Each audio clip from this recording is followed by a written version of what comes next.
नमस्कार दोस्तों। आज हम पढ़ेंगे कविता ऊंचा खड़ा हिमालय, पाठ नंबर 14। भारत देश का प्राचीन नाम आर्यव्रत है। इससे पूर्व भारत का कोई नाम नहीं था, लेकिन कहीं कहीं जम्बूद्वीप का उल्लेख देखने को मिलता है। कुछ लोगों का कहना है कि इसे पहले अजनाब खंड के नाम से भी जाना जाता था। हिमालय भारत की आन बान और शान है। भारत अनेकता में एकता की मिसाल है। आइए कविता का आनंद लेते हैं। भारत देश का जो सबसे पुराना नाम था वह था आर्यव्रत, और इससे पहले भारत का कोई भी नाम नहीं था। कहीं कहीं भारत को जम्बूद्वीप के नाम से भी जाना जाता है या फिर अजनाब खंड के नाम से भी। हिमालय, जो ये कविता हिमालय पर आधारित है। हिमालय भारत की शान है, आन है, और शान और आन है। हिमालय भारत का एक तरीके से मुकुट है, उसका सम्मान है। भारत में अलग अलग जाति धर्म के लोग रहते हैं, पर सब लोग एकजुट होकर रहते हैं। इसी के ऊपर यह कविता है। ऊंचा खड़ा हिमालय आकाश चूमता है, नीचे चरण तले झुक नित सिंधु झूमता है। प्रस्तुत पंक्तियों में इस कविता के रचयिता हैं सोहनलाल द्विवेदी। प्रस्तुत पंक्तियों में सोहनलाल द्विवेदी जी कहते हैं, अपनी मातृभूमि की प्रशंसा करते हुए कहते हैं कि भारत की उत्तर दिशा में हिमालय पर्वत है और उसकी जो ऊंचाई है वह आसमान को चूमती है। भारत के दक्षिण में हिंद महासागर है, जिसे देखकर ऐसा लगता है कि जैसे यह चरणों को निरंतर छू रहा है। गंगा यमुना त्रिवेणी नदियां लहर रही हैं, जगमग छटी निराली पग पग छह रही हैं। गंगा यमुना जैसी पवित्र नदियां भारत भूमि की शोभा बढ़ा रही हैं, और इसके अतिरिक्त जो अन्य नदियां हैं वह किसान के खेतों को सींचती हैं, जिससे फसल उगती है, जिससे अनाज उगता है। क्योंकि यहाँ की मिट्टी बहुत उपजाऊ है, जिससे यहाँ पर अनाज अच्छी मात्रा में होता है। और इसलिए कवि ने कहा है, यह पुण्य भूमि मेरी, यह स्वर्ण भूमि मेरी। स्वर्ण भूमि इसलिए कहा गया है क्योंकि गेहूं को कनक भी कहते हैं, कि यहाँ पर सोना उगता है। यह जन्मभूमि मेरी, ये मातृभूमि मेरी। इसलिए कवि कहते हैं कि यहीं पर मेरा जन्म हुआ है और यही मेरी मातृभूमि है, यही मेरी भारत माता है। झरने अनेक झरते उसकी पहाड़ियों में, चिड़िया चहक रही हैं हो मस्त झाड़ियों में। कवि कहते हैं कि देश के पहाड़ों के बीच अनेक झरने झरते हैं, जो कि आगे जाकर नदियों में मिल जाते हैं।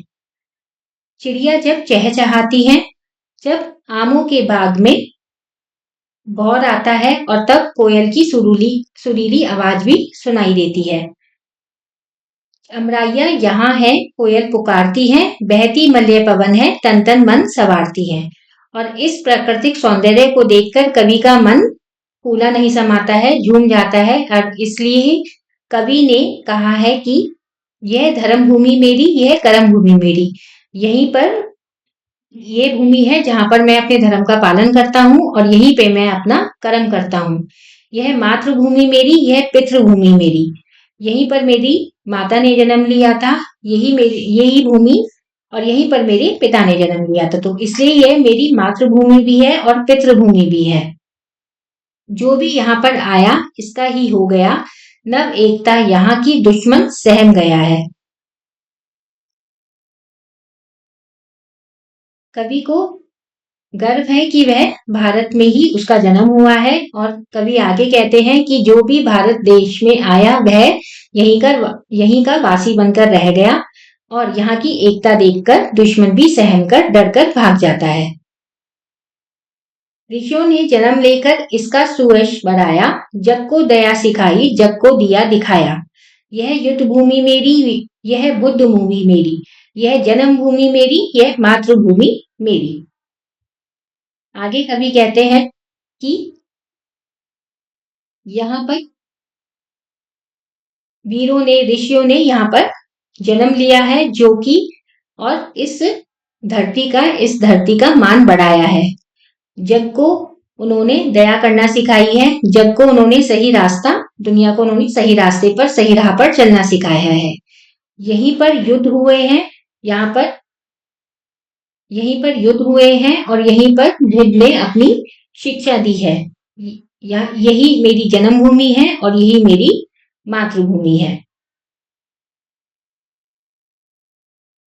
शब्दार्थ: चरण, पैर, जन्मभूमि, जहां जन्म हुआ है, सुयश, प्रतिष्ठा, निराली, अनोखी, अमराइयां, पेड़ों का बगीचा, जग, संसार, पग, रास्ते।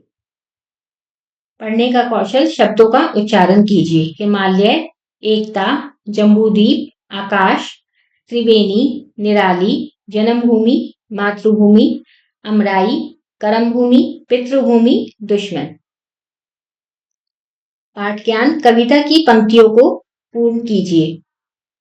गंगा यमुना त्रिवेणी। गंगा यमुना त्रिवेणी का जो पहरा है उसमें आगे लिखेंगे, गंगा यमुना त्रिवेणी नदियां लहर रही हैं, जगमग छटा निराली पग पग चह रही है। ये पुण्य भूमि मेरी, यह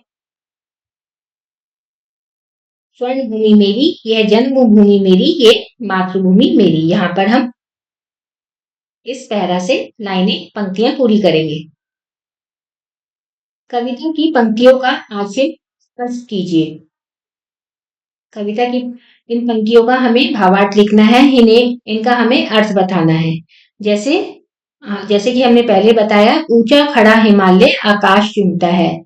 यह पंक्तियां हिमालय के लिए लिखी गई है। जो ऊंचा पर्वत हिमालय है, वह उसकी ऊंचाई इतनी है कि वह आसमान छूता है। उत्तर में जो हम हिमालय पर्वत है वह आकाश को छूता है, और दक्षिण में जो महासागर है वह ऐसा लगता है उसकी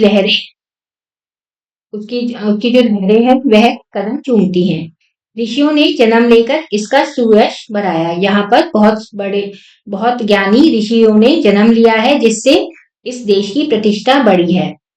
उन्होंने जग को दया सिखाई और जग को सही राह पर चलना सिखाया।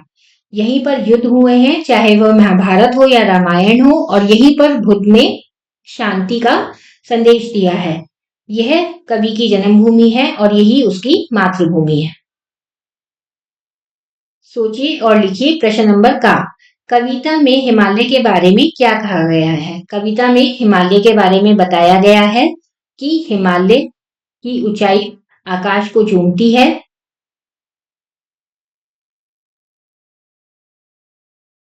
हिमालय इतना बड़ा है कि वह आकाश को चूमता है, और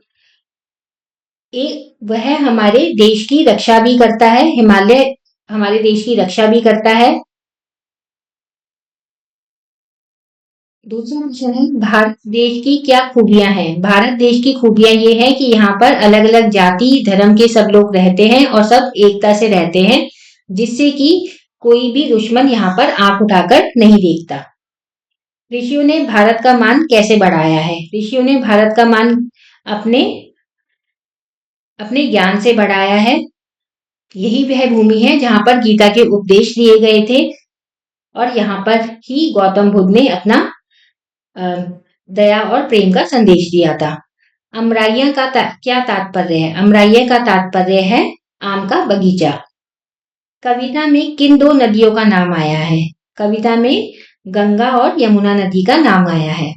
पहाड़ों से क्या बह रहे हैं? पहाड़ों से झरने बह रहे हैं, जो कि नदियों में मिल जाते हैं। चिड़िया कैसे चहक रही है? चिड़िया बहुत मीठी आवाज में चहक रही है, जो कि हमारे मन को मुग्ध कर देती है। ये पाठ यहाँ पर समाप्त होता है। धन्यवाद।